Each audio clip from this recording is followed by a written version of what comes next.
Hi, my name is Dr. Sasha Thomason, and I'm the Animal Facilities Inspection Program Director for the Kansas Department of Agriculture. We want to welcome you to our AFI webinar. October is the National Domestic Violence Awareness Month, and so we wanted to focus on how domestic violence affects the pets in the household. And so for the next hour, we will be focusing on human and pet welfare. This is important to KDA license holders because discussing how family violence affects pets by discussing how family violence affects pets in the household. This two-part series will feature Andrew Campbell. He's an expert on family violence and the associated risks of harm for adults, children, and animals residing in homes where violence occurs. You may remember Andrew. He presented last year during our webinar series in 2021. So before we get started, though, we wanted to go through a couple of housekeeping items. During the presentation portion of the session, all participant microphones will be muted by the meeting host. And if you have any questions during the presentation, please submit them using the chat button at the bottom of the screen. And then staff will be monitoring that chat for questions, and we will ask all of those at the conclusion of the presentation. And then the session is being recorded and will be posted online early next week. And so it is with great pleasure that we welcome Andrew Campbell. Mr. Campbell is an expert on family violence and the associated risks of harm for adults, children, and animal companions residing in homes where violence occurs.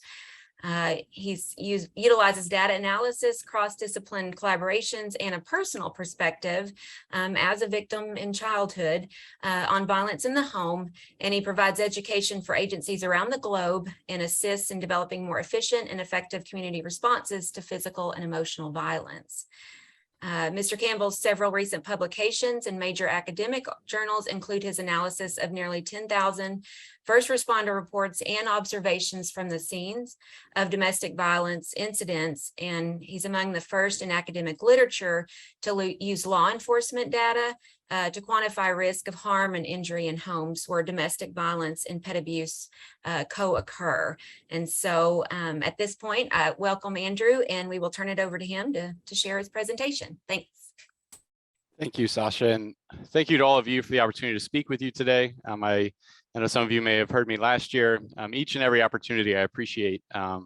This message and the topic is one I feel very passionately about, and I think that should certainly come through in today's presentation. I always want to give just kind of a quick warning. I know many of you obviously deal with these types of things on a daily basis, but I still want to remind you to take care of yourself. There's something about when we talk about pets that can add kind of an extra layer that can make these things, obviously difficult to think about and talk about. So again, take care of yourself. If you need to take a moment, if you need to step away. I'm not going to show anything intentionally, cruel or awful, but I will share real examples. And again, there's a piece when we add the pets into this. I think so many of us have such a strong connection with non-human animals, and we may have pets ourselves or pets in the past that we think of when we talk about these types of things. So again, take care of yourself today. As was noted, I write often on this topic. You can see my son Will there reading a article I wrote for the Animal Welfare Institute. I've been published in kind of academic or professional type journals, I think maybe 12 times in the last 2 years. I write often. My son's still a little young to read it, but he likes looking at the pictures, and my 5-year-old and 2-year-old both always get excited when a new publication arrives. Now, Will really liked the picture of a monkey on the following page. And it had nothing to do with my article, but he was really insistent on meeting that monkey. And so he ended up I got a good picture here where he was happy with my article. He was actually disappointed a few moments later when he had seen another story with this monkey and couldn't understand why his dad couldn't help him meet that monkey. I speak often on this issue. I present about 40 times a year. I spoke last week. I'm actually virtually in Ukraine. I speak I've presented, I think, maybe 7 or 8 different countries now. Here is an image from speaking in Amarillo, Texas, here recently. I was told that I needed to see Cadillac Ranch there in the Amarillo area. I had no idea what it was until I get there and find out it's literally Cadillacs buried in the ground. So I travel often. I was in Missouri last week. I'll be in Minnesota next week, presented in Indiana this week, and here with you virtually. But more than any of that, or in addition to all of that, I speak also as a survivor, and I will add, when I share parts from my own story, that these are reflections and they're my own memories, my own perceptions. And so I want to make sure that's clear that I'm speaking from those memories. But I remember waking up at about 14 or 15 to my mom screaming, crying. I'm very upset. I'm on the floor. I'm across the doorway there in my bedroom. My dad had woken me up and said, you know, take care of your sister. Kind of forcefully stepped over my mom, left the house. You know, this certainly wasn't the first thing that I remember in this area. For a long time, I had begun to hear things through my parents' bedroom wall. I had for some time, you know, again, when you're 12, when you're 13, when you're that age, you know, particularly when you have no idea really what domestic violence is, I kind of thought of it as being my dad being mean to my mom. It was never physical or sexual abuse in our home. It was always emotional abuse that I noted. And it was, you know, what I would think of as what I characterized then and what I still remember now is the idea of belittling, emotionally controlling, things such as that. I was really worried about my mom. And when that moment happened, I helped her up and said, hey, if you will not let my dad back in this house, we'll do whatever it takes. We'll figure out a way to make this happen, make it work. I had a younger sister in the home too. You know, and my dad we did that for the next several years. My mom did try one more time to let him back in when I was a high school senior. Did not last long. He started in on the emotional stuff again. And then at that point, he left our house for good. Throughout all of that, you know, the stress, I feared for my mom's safety. I had good reason to do so in my estimation. And I feared for her safety. I would often be up at night in the backyard. I thought that if my mom was going to be harmed by my dad, he would come to her bedroom. And so that's where I had sat and I would sit often in the evenings. And that dog sat right there with me. Often it felt so overwhelming. I even would become suicidal in youth. And as a young adult, wanted to end my life. And I'm just telling you, it was that dog, Shelby, that, you know, I often say he never said, or he never spoke a word, but he always said everything I needed to hear when I needed to hear it most. Some nights he would sit there and literally lick the tears from my eyes while I cried. Other nights he would kind of stand on the edge of the yard as if to say, hey, I've got this, take a moment. I don't think I will ever be able to put into words what that dog did for me. You know, I say often, I wish I could I just want one more chance to thank him. But I'll talk more about him as we go on today. But that's some insight into why I include pets, obviously, as part of the process. I know for me, my pet was life-saving, literally. I would not be here if not for him. The thing I'm most proud of and always will be in terms of accomplishments is with my wife breaking the cycle in our own home and creating a safe environment for our kids. Again, you see my son Will there. He's a big Beatles fan. And earlier this year, I took him to his first concert to see Paul McCartney. Probably going to be a tough show to follow. He's talked about wanting his second concert. He wants to go see Paw Patrol. I have a feeling it may fall a little short. But again, I share that as showing, you know, I for so long believed the lie that if you didn't have a good childhood, you couldn't be a good parent yourself. But I've learned that, you know, obviously that's not true. So as we get into the topic today, this is a two-part series. I'll be joining you again next week, and I've kind of viewed it as such. So I really have kind of created essentially about a 2-hour presentation to share, and it's going to kind of split in half. So I've got kind of a breaking point today where we'll stop. But again, I know it would feel odd to stop there maybe if we weren't going to follow it up. But just again, a reminder, please join us next week too, where I'll pick up and we'll again be sharing material different than we've just described today. When we think about family violence and abuse in the home, when I say family violence, I'm referring to child abuse, partner abuse, pet abuse, elder abuse. When we think about these types of and forms of abuse that occur in the home, I firmly believe that you can't help any in these homes that experience it if you don't help all in these homes. I think you have to view the three you see here as a team, that being adults, children, and pets. And now you see the adult picture there as a female. We also know that males can be victimized by partner abuse. When we bring in the pet piece, at least in my studies and the data I've looked at and what's reported to police, it's almost always an adult female victim, adult male perpetrator. I mean, I think it's something like 93 or more, 95% of the time. So you see it pictured that way. But again, we recognize that these issues, unfortunately, you know, affect both sexes, all races and all ages. But I believe this, you have to view them as a team. You can work hard to protect the adults, but if you forget to take into account the child and pet, again, that's going to put further strain on that adult. So even if you help them, you know, it's not going to be permanent. Again, to find lasting and the most effective measures to help these individuals in these homes. Again, you got to account for the needs of all.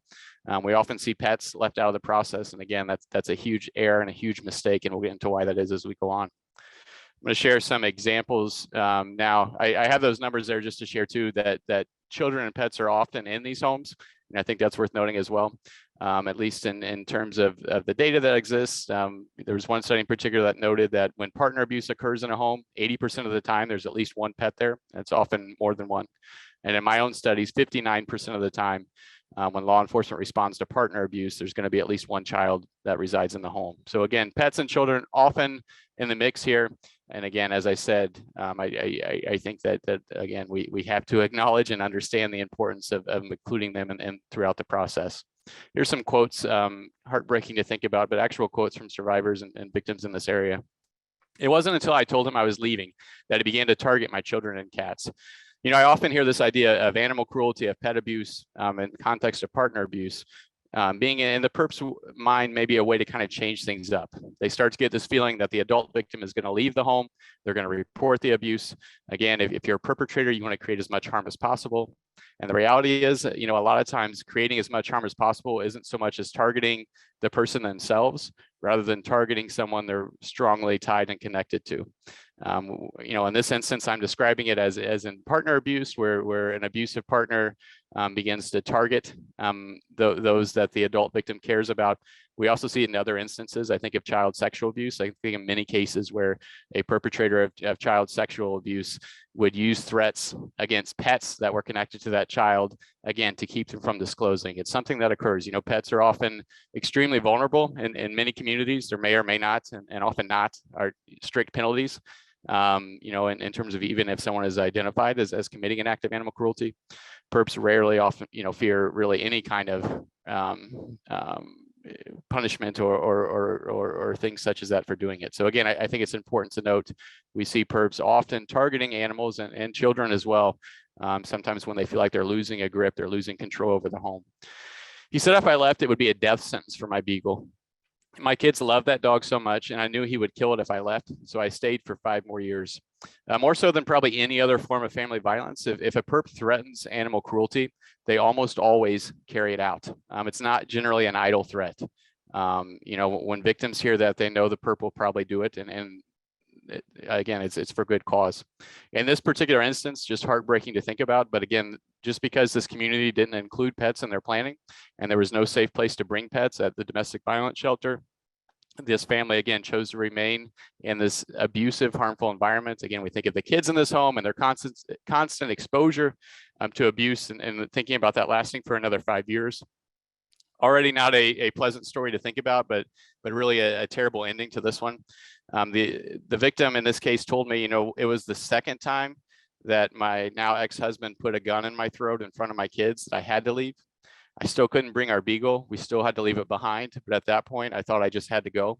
She talks about getting to shelter, getting her kids there, and just fearing for that dog. She said the whole first night in shelter, all I could think about was my dog. Unfortunately, she slipped away the next morning and went back to her home and found the dog's body in the front yard. Again, when perps threaten this, they usually carry it out. So it's just a major barrier that we have to account for, because when we don't, again, we miss opportunity to not only help animals and pets, but to help the humans that are often so tightly connected to them. A heartbreaking quote from a father who lost 2 daughters in a double domestic violence homicide. The perp had learned that the adult victim, when they ended the relationship with them, that the victim's sister had been pretty important in the process and helping her see that abuse was occurring. So they thought he had returned back. I think he lived in Texas. They thought he had returned home. In fact, he had not. He laid in wait and ambushed both of them and killed both of them. These are the words of the father of those girls in a domestic violence fatality review. And he said, I'll just never forget, what he said about these cats. The cats are completely different now that we have them. I remember how skittish they were in our home. It's as if they were absorbing the fear and stress my daughter was experiencing. He just went on to talk about the cats in the home. He said, when we'd visit my daughter, we would always kind of joke about the cats. They would act so weird, just so odd. We would kind of laugh about it. They just seemed so different. And he said, now that my wife and I have the cats, we adopted them after we lost our daughters. We adopted these cats, and they're completely different. They act as you would expect cats to act. They seem to remind us more of what we would expect to be normal behavior. And he said, I'm realizing these cats were trying to tell me something. They were in this home when we weren't, and they were seeing the things my daughter was experiencing, and they were absorbing that fear, and they were trying to tell us through their behavior that something was wrong here. Always stuck with me. And I think it's important to note that when we think about harm and abuse in these homes, pets often obviously are victims too in many ways, and even if they're not the direct target, they can absorb that fear and harm that the humans they're connected to are experiencing. As I said, obviously we know there's risk for all in these homes. I've got a bar here up top. I'm just going to try to get rid of real quick. There we go, so I can see my full screen. We know that there's risk of harm for all in these homes. I'm going to focus a little bit on now in the next few minutes on the risk for children, and I'll touch a lot more on that here over the next, like I said, the 2 parts of this series. When we think about risk for children in these homes, when partner abuse occurs, and we know there's great risk for physical injury.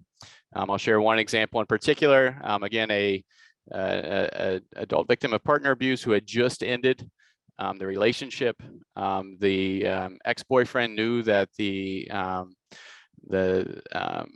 his ex-girlfriend worked at a hospital in the evening, and that her son would be home alone. I think he was around 14 or 15, something like that. The ex-boyfriend showed up at the house, and according to his confession, what his words were to the child was, "This is the only way your mom will listen." And then he proceeded to physically assault the child in a severe episode of strangulation at the end. The child survived, but with catastrophic injury. I share that to say we know the risk of physical injury is great for kids in these homes. We also know that in obviously the case I just shared, there's obvious physical injury there. But that's not always the case. We don't always, when I think of law enforcement responding to domestic violence, children in the home, they don't always have that clear, obvious physical injury. I'll ask you to think to yourself, and if we were in person, I'd put you on the spot. But when law enforcement responds to domestic violence and there's children in the home, how often do you think police observe a child to have a clear, visible injury? Meaning, abrasions, a black eye. How often is it obvious that a child has been physically injured in these homes? And the answer to that, and according to one study, was only 4% of the time. Only 4% of the time will law enforcement respond to partner abuse and where children live in the home and see a child with an obvious injury. It's important to note that, because a lot of times that's what agencies use to make their determination of if they're going to use child welfare or contact child welfare. It's my stance that 100% of children who live in a home where partner abuse occurs are harmed by it. It's hard for me to imagine a scenario where a child lives in a home where they're witnessing harm to a caregiver and they're not significantly impacted and harmed by it themselves. Even if a child is not the target of the abuse and harm, I've even heard perps say, well, I never targeted the child. I only targeted the child's parent or my wife or whoever it was. Again, perps don't get to pick and choose who's harmed by their acts. Usually all in the home are impacted. So again, if we're just looking at that clear visible indicator, we're missing 96% of children who are certainly harmed by what's going on in that home. Risk for sexual abuse among children in homes where partner abuse occurs, depending on where the study is located and the perimeters of how the data is collected, that estimate is usually around 33 to 70%. So kind of a range there, but even if it's the low end, just thinking 33, a third of children in homes where partner abuse occurs will also be have or experience sexual abuse. Again, we know there's high risk for kids in these homes. Emotional harm is what I'm going to focus on today, and then also in the second part as well. Again, emotional harm is what I view myself as having experienced, and unfortunately, sometimes again you kind of know the things best that you've experienced. So I'll pull from personal experiences as I talk through the emotional harm aspect of these things today. We know that children are often aware of much more than caregivers even realize. Again, I can remember laying in bed, being able to hear things through my parents' wall, hear how my mom was being talked to, be worried about that, be scared about that. I can remember one time in particular actually feeling like it had changed. It had gotten louder, it had gotten more aggressive. I remember being, for a while there, I had felt worried about my mom. That night I started feeling scared. I started really being afraid for her. It was not just feeling bad for her, I was feeling scared for her. And again, we know children often hear and observe these types of things. How do you think children are harmed emotionally by threats and harm to pets in the home? And the answer to that is significantly, and we'll look at that here in our next several slides. To understand, I think, how children and adults too are impacted when pets are threatened or harmed in these homes, I think we first need to think about what pets provide. So think about it in your own life, pets you've had now, pets you've had in the past. What are some of the characteristics of that relationship? What are some of the feelings that those pets have provided for you? I have some examples here. I just think through this list, and I think, everything here, and there's many more things too. This is just what I came up with in a short list. But everything here is critical to one's emotional health and well-being.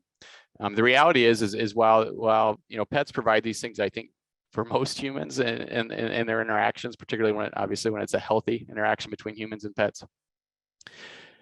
But how much more so are they providing these things for victims of abuse? We particularly think of children in these homes, and it's unlikely that a child's going to securely form a secure attachment to an abuser or a perpetrator of abuse in the home. Probably their best chance at a secure attachment with a human is the victimized caregiver. But again, think about, the reality, what we know about emotional abuse in particular is victims of emotional abuse often have so much taken from them. It's such a draining thing to experience that they have little left to give their children. It's usually just another layer of the trauma and harm. It's not that they don't want to be there for their kids. They simply just have nothing left. Again, I pull from personal experience, and that day that my dad left the home that day, I don't, what I think I say often too is when perpetrators of harm leave the home, it's not so much that the harm stops as that it changes. And so again, I remember the days that followed and the depression and the things that were really difficult for my mom. Again, not because she didn't want to be there for me, just because she had so much taken from her. And it was at that time I began to really cling tightly to my dog. I think many times pets fill roles like this for children in homes, again, where abuse and harm occurs. Certainly a child's bond with a pet can provide these things, but it's not a permanent fix. And we always have to remember that. Children may form strong bonds here, and it may help them through tough times, and it helps adults through tough times. But the reality is sometimes we're going to have to say goodbye to our pets. For me, it was when Shelby turned 17, and I certainly wasn't ready to say it then. Again, when we lose these pets that we're so strongly attached to, it literally feels like a piece of our soul is wrenched from us. So while pets can provide critical life-saving support in these areas, again, this is not a permanent fix. We have to understand that when that relationship ends, whether it's through an act of cruelty or even just through old age, again, we're very concerned about the humans that will have to find a way to continue on with life after losing such a critical emotional support. In a single word, I think of pets, pets are family.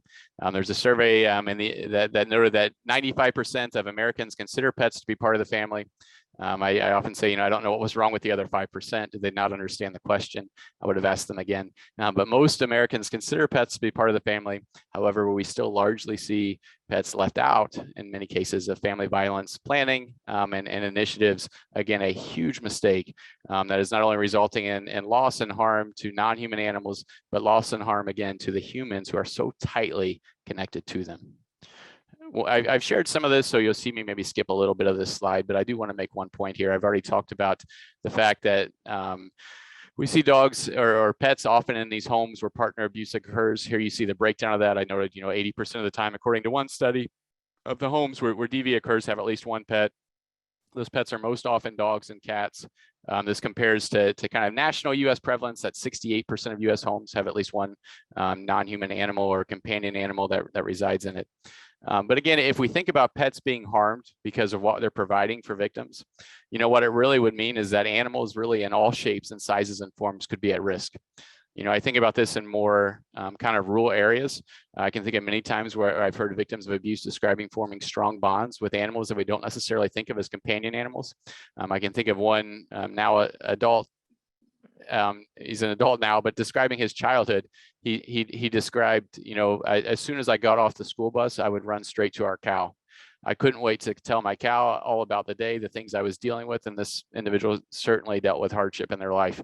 But talking about what a support system that was for him. My cow was the one person who got me, the one person who listened.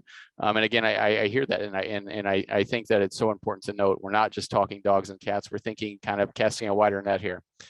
The way I look at it is any animal that a victim in this homes forms a relationship with would be at risk. Because again, we think of perpetrators, what do they want to do? They want to create isolation. They want to steal joy. They want to separate one from support. They want to crush hope. And animals do the opposite. So again, perps notice sometimes that animals are obviously working in the opposite direction, that they're providing life-saving, life-altering, like hope for these victims. So again, perpetrators want to smash that out, crush that out. And again, I think that that's another reason why we see animals targeted in these homes. Kind of tying together a lot of the things we've talked about so far. Obviously, and you'll see me look over here. I promise I'm not checking my Instagram or something. I'm keeping an eye on the time. I want to keep us on time. So I'll be concluding at least this part of the session and to allow time for questions. I'll be stopping in about 24 minutes. But children are likely, obviously, to be significantly affected by the violence occurring in the home. Obviously, in many cases, pets are their best chance at support. Now, I share this picture of a stuffed animal. It's not the actual one from the case, but it certainly reminds me of it. It looks similar. In this particular instance, the domestic violence perpetrator had actually killed the pet in the home that the child was strongly connected to. The child began to revert back to the stuffed animal that the child had found support from in the past. And so the perp began to cut the ears off, the arms off, the legs off. Again, whether it's a real animal, a stuffed animal, perps are going to target things that victims are finding support and hope from. We know, it's well documented, particularly when we think about partner abuse, how often perps work to separate victims in the home from their human support systems, from their families, from their friends. Again, pets kind of fill into that gap and again, would become a target in that scenario. Another unfortunate reality is when perps are committing acts of pet abuse in the context of partner abuse, they want it to be as often as painful and hurtful and harmful as possible. Again, they want it to crush all hope, stop a victim from thinking they can leave. So they're going to do this in front of kids in the home most of the time. I think in many instances where the perpetrator literally went out of their way, even restraining children to chairs, forcing them to watch the act. In one extreme case, I remember the perpetrator restrained the adult victim's child, maybe, I don't remember the age of the child, I think it was like 7 or 8, to a chair in a room, made them watch the perp kill the family dog, and then actually turned the light off and left the child in the dark room for several hours with the body of the pet.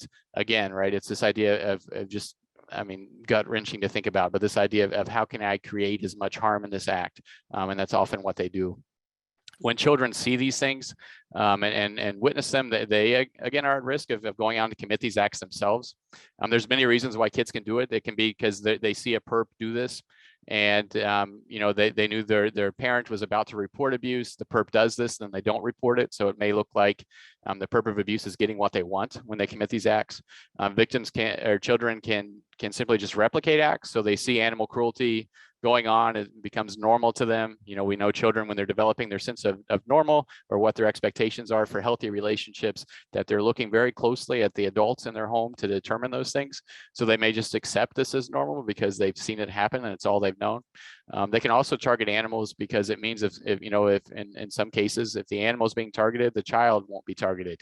It can be a way for them to join in with the perpetrator and seem to get on their side and not become a target themselves. No matter why it's happening, obviously, we're very concerned when children are committing these acts. When children become the perpetrators of animal cruelty, again, it's a very strong predictor of future very negative health outcomes really for all, especially if it's younger children doing this. So again, we have to pay attention. If children are committing acts of animal cruelty, we have to note it. I often say what's important is getting to the why, thinking about why is this child committing this act? Again, is it just an education thing where they've been taught that it's okay? Is there something different going on here?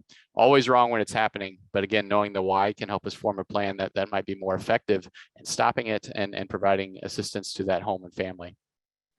I'll share a few examples here from the study you see listed here by Dr. McDonald that looks at, again, children experiencing, animal cruelty in homes where partner abuse occurs as well. My dad last week said that he was very upset with my mother and that he was going to burn the bird's wings with a lighter. That day that my dad said he would burn my dog on the grill, I took him into my room and locked him in the closet with food and water until the next day. My dog always sleeps with me in my room so that my dad doesn't hurt him. Again, just the emotional anguish that these children are experiencing. I have that last example highlighted because even though this is a study that I'm going to assume is in the Virginia area, that's where Dr. McDonald does a lot of her work. It reminds me of a case here where I'm located in Indiana. I'm just outside Indianapolis, Indiana, or here in, as I said, in my home state of Indiana. That's where I've always been. I've grown up and lived here throughout my life. But when I think about this particular case here in Indiana, I remember it was a child falling asleep in the classroom. It was happening a lot. The child was getting sent to the office when it occurred. School counselor asked, "Well, why are you falling asleep so much?" And the child says, "Well, I'm having trouble sleeping at home." And the counselor said, "Well, what do you mean? What's going on?" And the child said, "Well, I have a pretty small bed and my dog is big. I have a German Shepherd. We don't fit well in that bed together." And so the counselor said, "Well, don't sleep with your dog." And the student said, "Well, my dad hurts my mom. And he told me that one day I'm going to wake up and this dog isn't going to be here. And so the only way to make sure my dog will be there when I wake up is to hold him through the night." Again, just heartbreaking to think of the emotional and mental anguish that these children live with. Again, when these pets, these animals they are so tightly connected to, are harmed or threatened. For sake of time, I'm not going to get really too deeply into how emotional abuse affects children. I'll probably just keep it to this title slide. I often talk about it in greater detail. But just to say, the children are significantly impacted by these issues. We think of toxic stress and we think about the stress experienced in these homes. Children experience great stress even when they're not the direct target of the act. Again, whether it's fear for their siblings, fear for their pets, fear for their parents. As I said, I noted having, in my estimation, good reason to fear that my mom would be hurt or even killed as I was in youth. And as I got older, as a young adult, I can go right back and remember why I felt that way. My mom was not killed during youth or young adulthood, but it doesn't mean that I still didn't live there in that same fear and that it wasn't still harmful. And we see that often to be the case. Sometimes when we think about how children are affected emotionally in these homes, I think that we erroneously believe it to be this series of peaks and valleys where they suffer emotional trauma when they see a caregiver hurt, but then they get a break and it's kind of down into the valley. And then maybe 2 weeks later, when their parents push down the stairs, oh, that's going to be hard. But the reality is it's not at peaks and valleys. It's a constant stay in the peaks because every children in these homes, between every incident, they're fearing the next. So their stress system never stops. It never slows. And that can cause great harm to our bodies. When I think of a stress response, we think of our heart rate increasing. We think of blood pressure going up. Cortisol is one of the hormones our body releases to bring us back. So stress, again, just in itself isn't necessarily harmful to our bodies in low doses. But again, when it's a constant firing, we have this hormone constantly trying to bring us back, and high doses of that, again, can wreak havoc on so many of our body's key systems, and observable changes physiologically. Again, for these kids, that stress system is often constantly firing and can cause significant harm. As I said, just for sake of time, I kind of essentially summed up all of these slides there on the title slides, or on that title slide of this topic. I do want to share this though. When we think about how when officers respond to these incidents, I think it's probably not surprising, but when police officers respond to a call of partner abuse, and again, this is from one of my other studies, and I'll stop in about 15 minutes or so. When police officers respond to calls reporting partner abuse, they most commonly report the adult victim to appear in this manner on scene: afraid, complaining of pain, crying. Not really shocking to think of that. Unfortunately, we think of the trauma, often a pretty severe and significant incident if law enforcement's involved.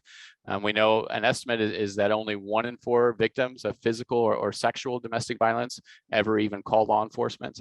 And again, when we bring in emotional abuse, we know that there are so many more that experience these things that obviously would never report that, and it never is reported. But here's how adult victims appear when law enforcement arrives. How do you think children appear on scene?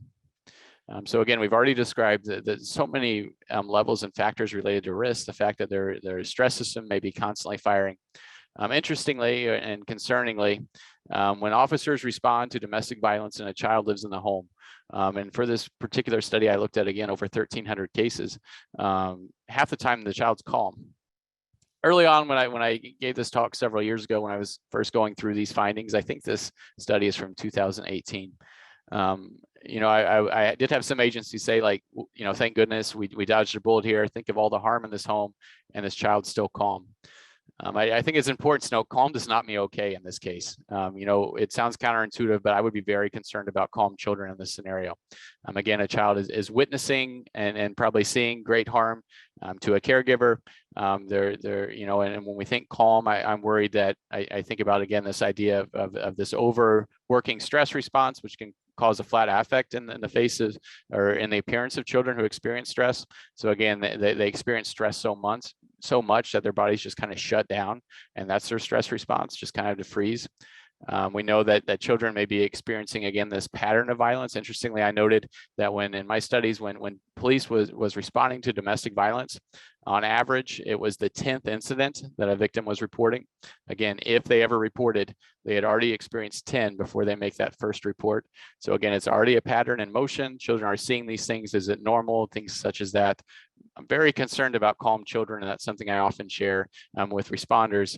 Just because a child is calm on scene doesn't mean we're not concerned, doesn't mean that they're not at great risk, and again, doesn't mean they're being harmed. Again, I go back to it. I believe 100% of children who reside in these homes are harmed by the abuse that's occurring, even if they are not the intended or direct target. Another way to look at this is from another one of my studies. This study was published in the Journal of Interpersonal Violence. I looked at police response to partner abuse, and I looked at specific characteristics regarding the partner abuse. I couldn't note a single variable or factor that seemed to increase risk across all characteristics, more so than a history of pet abuse. So again, partner abuser who also harms pet seemed to be, again, something that increased risk across the board more than any other factor.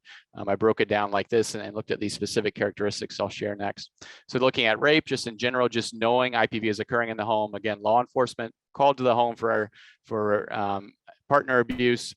8% of victims of partner abuse will say that rape or forced sex was a part of it. If we know just one thing, that is that suspect also has a history of animal cruelty.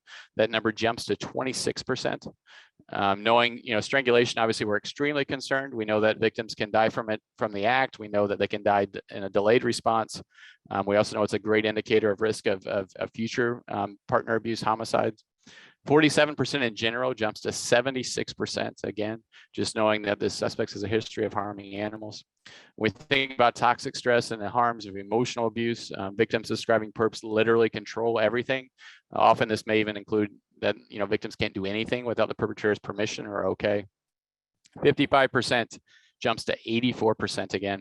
And the final thing I'll share is living with daily fear you'll be killed. This is a big one. When we think about PTSD and symptomology of PTSD, the most severe symptoms are associated with the chronicity of fearing for your life.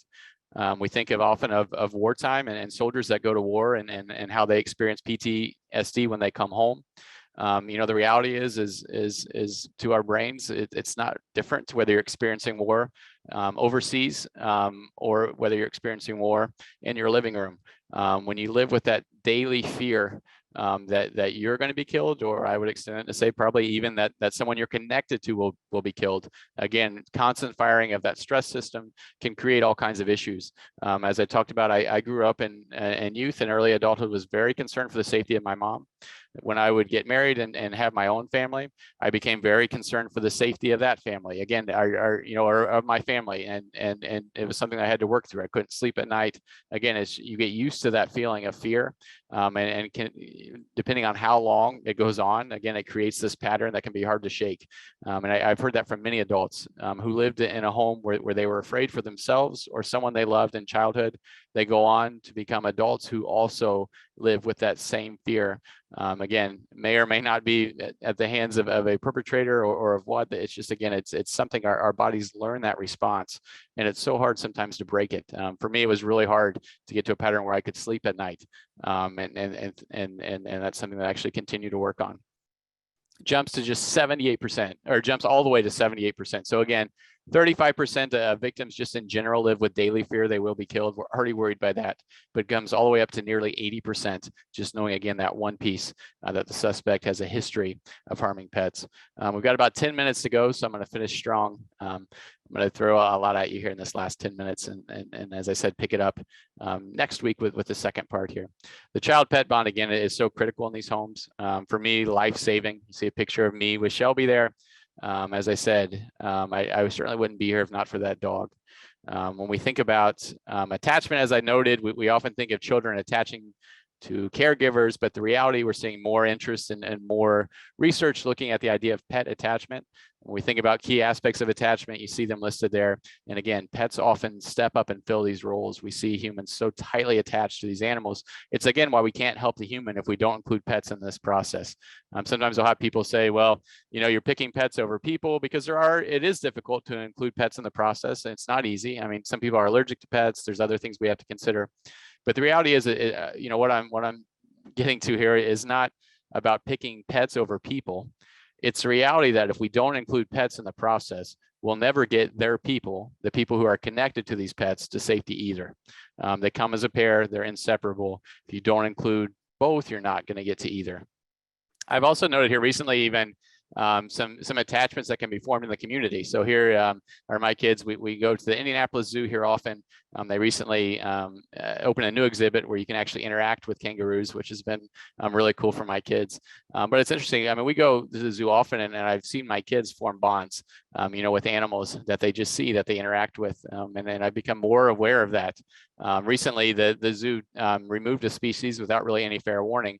And I know there are actually several people upset that had formed relationship with these animals. They would go to the zoo again, I think it's a way to kind of de-stress, to connect with animals. So again, it's a reminder that non-human animals in all shapes and sizes, that humans can form bonds to them. And we have to recognize that, you know, and it's something that I've tried to reach out to our zoo locally here to say, hey, if you're going to remove a species, try to give people a heads up, because, you know, I mean, you have no idea. A lot of people come and find connections with non-human animals wherever they can. It may not be safe to have animals in their own homes, so they may connect with neighbors' animals. They may connect at a zoo type setting. Again, I think it speaks to this idea, and that is, for humans who are harmed by humans, they're going to struggle to trust other humans. They're going to count and depend even more so than on humans, you know, on non-human animals, and that bond there. I've already noted that, again, when separation occurs, these bonds are so strong. We're talking very intense grief. For me, as I said, I struggled, was very suicidal. Here's a picture toward the end. I can look in my eyes there, and I know that, you know, when people asked me what I wanted to be as I got older, I would often say it didn't matter. In my mind and estimation, I was going to kill myself. I can look at that picture and see the pain there, and I know that that's where I was headed. I had no plan in place for what to do when I lost Shelby, because Shelby was the only thing getting me through. And so I look back and I just remember I was so close here to saying goodbye to him. I had no idea that was coming when this photo was taken. But again, I had nothing in place. And so I think it's important to note, again, these pets can be life-saving and life-altering, life-changing, but it's not permanent. I want to share this final piece probably, and we'll stop for today. As I said, I want to stop in about the next 5 minutes or so, allow time for questions, and then I'll be back next week. And next week, I'll include more of the resources and things we can do. You know, I want to paint a very real picture here in these two presentations of what's going on and my thoughts in this area. But I don't just want to say, well, good luck with that. So I promise next week in the next session, I'm also going to look at, well, what can we do about this, and how can we come more involved, and how can we use this information to help families? An obvious one, obviously, is including pets in the process, but even that I'll provide resources for. This is my most recent study. It's published since I last presented to your group here earlier this year. For this study, I looked at animal control reports that children were involved in. So we may see studies out there that look at when children commit acts of animal cruelty. Excuse me. I looked at any time they were involved in a report to animal control. So I looked at when children perpetrated, when children witnessed, and when children were involved in a cross-services report, meaning animal welfare and child welfare were both involved. In these cases, it was usually child welfare being called to check on children, noting concerns to animals, calling animal welfare. regardless of how children were involved, it was concerning. So again, for sake of time, this study is also open access, and I can share how to get that here in a few slides that you can download it for free if you want to read the study or look more further into it. You see examples here, though, when I noted children committing acts of animal cruelty, they committed these acts either alone, with a peer, with an adult, or with an adult and peer. Many cases where the children were doing and committing these acts kind of in a hands-on fashion, so with their hands and feet. It's interesting to look at that, because when we think about, I think of one study in particular that looked at serial killers and committing acts of animal cruelty in youth, it was more often in a hands-on manner. Again, this very personal strangulation or committing this acts with your hands and feet, very concerning. That was most often the case when I noted children perpetrating acts of animal cruelty. When they reported incidents, it was among some of the most violent cases, often resulted in death to the animal. You see the example there. 9-year-old witnessed his mom's boyfriend squeeze the cat to death. In every case where it was a companion animal, the child knew the animal and the perp. And so what I talked about in my study is we sometimes recognize the need to protect or assist children when they're committing acts of animal cruelty. It's also important to note that these children who report animal cruelty are probably at risk, right? Because if they know the perp probably knows them. And if the perp learns that the child reported the act, they may come for to harm the child or threaten the child next. It's also important to note that obviously children are going to be extremely impacted by witnessing harm to pets, even if it's not their pet. But again, thinking about a pet that they've known, or just seeing an animal in the street and seeing someone kill it, obviously we think about risk and harm there. When children were involved in a cross-services report, it's the purpose for the title, the intertwined well-being. The outcomes were often shared. Meaning, so if children were found to be neglected in a home, the pets were being neglected too. If children were found wandering in the street, it was often animals reported as stray animals wandering street too. If children were experiencing acts of abuse, pets in the home were also experiencing acts of abuse. So again, I can't overstate it. It's the same thing my latest study found too. This idea of an intertwined well-being. You can't separate it. You have to consider them both. If we know children are at risk and being harmed, pets probably are too, and vice versa. It's why we have to improve our cross-services reporting and the way we work together as agencies. Again, it's as I said, it's often a cycle that we have to think about. If children are committing acts of animal cruelty, consider why they're doing it. Is the child being abused themselves? Is it something they've experienced in the past, something they've witnessed? Because if we don't take action, children who commit these acts will go on to commit acts themselves in the home, in the classroom, and in the community. I'll skip this slide, but we know the history is often there for serial killers, even looking at school shooters and perpetrators of mass murder. We know many have this history of also committing acts of animal cruelty. Even in some of our recent cases here in the US of mass shootings, school shootings, again, known history of animal cruelty perpetrated by many of these committers of these mass acts before they commit the mass act. Conversely, again, when relationships are protected, again, it's life-saving and life-altering. I know, and unfortunately, I talked about the school shooter aspect. We know that therapy dogs have often been brought into those types of settings. I can think of a couple cases in particular where therapy dogs have been brought into schools where shootings have occurred to provide comfort and support. And in many cases, those dogs are still there even years after the shooting. The children become so dependent and attached to them. We also see pets that, we think of other trauma and just, difficult or hard to even think about outcomes. We see dogs obviously in hospitals providing support to cancer patients and other types of situations where children obviously have serious illness.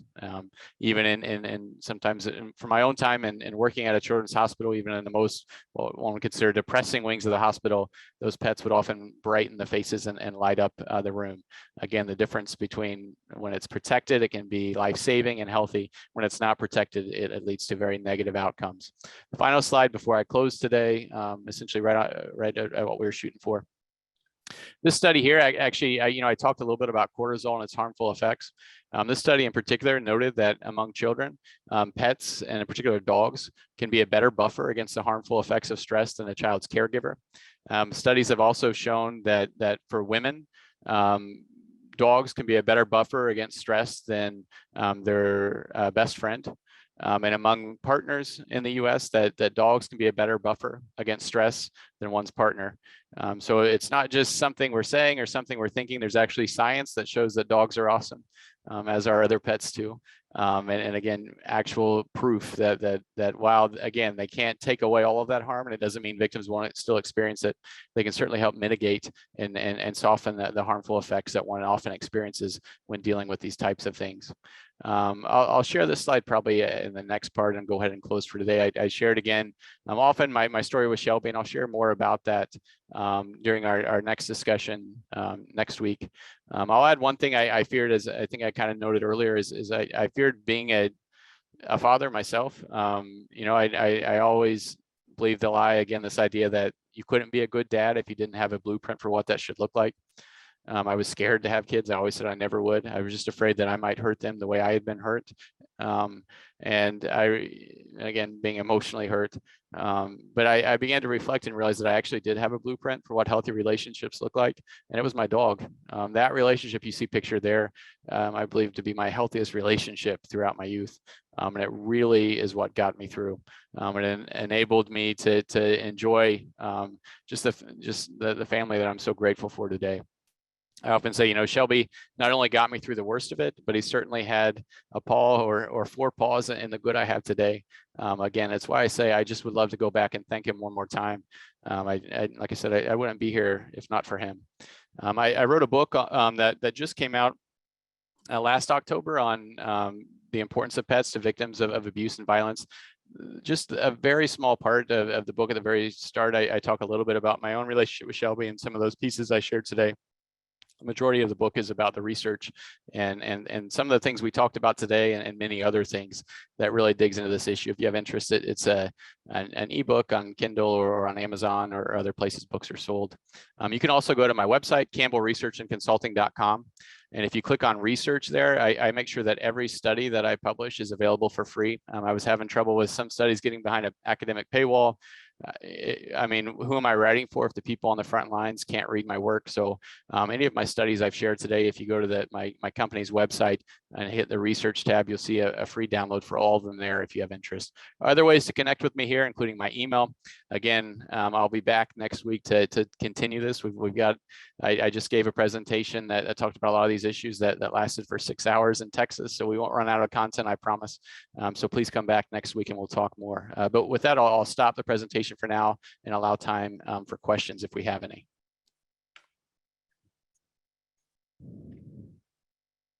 Yeah, thank you, Andrew, for being here today and for sharing all that great information. If you have questions, you can ask them now or include them in the chat, and I'll be looking for that.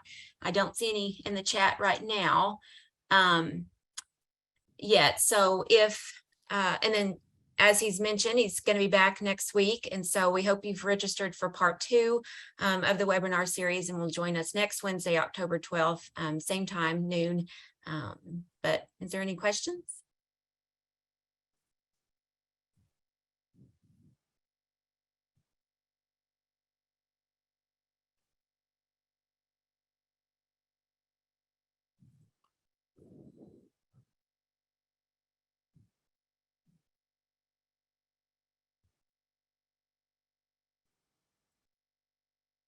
Okay.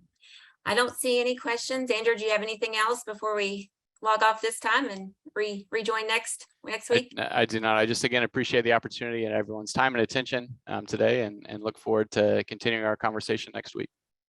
Okay. Oh, here comes one.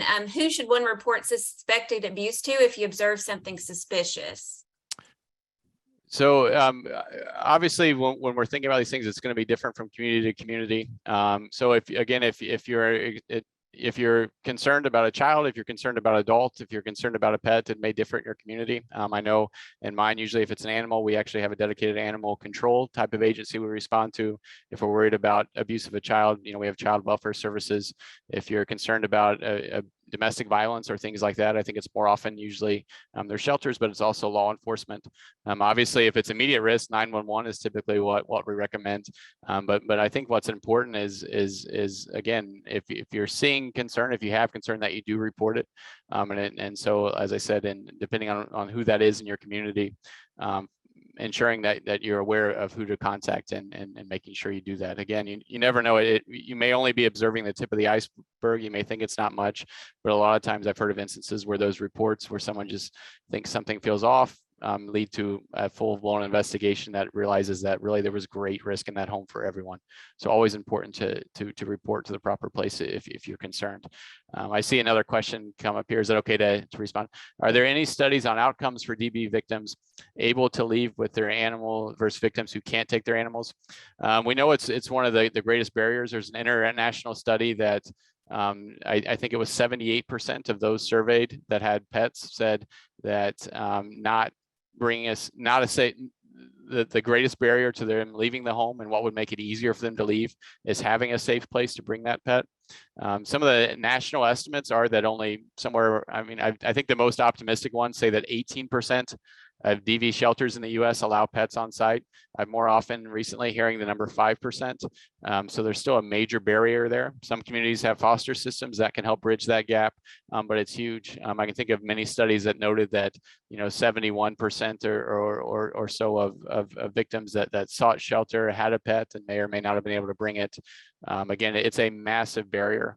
I think we do see that information, but again, there's many reasons why we don't even have the accurate estimate, because again, people are afraid. They love their animals, and if they don't have an obvious place to bring them to safety, they're not going to they're not going to tell anyone about it. They're going to try to stay there to keep everyone safe. So I know it's a significant barrier.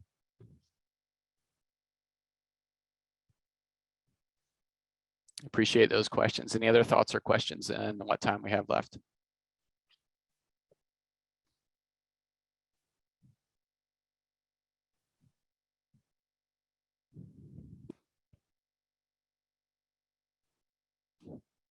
Okay. Well, with that then, Andrew, we want to thank you again for your time and your expertise. And then, yeah, for those of you joining us, come back for part 2 next week, Wednesday, October 12th at noon. He'll continue this discussion, and everyone have a great afternoon. Thanks. Thank you. Thanks, everyone.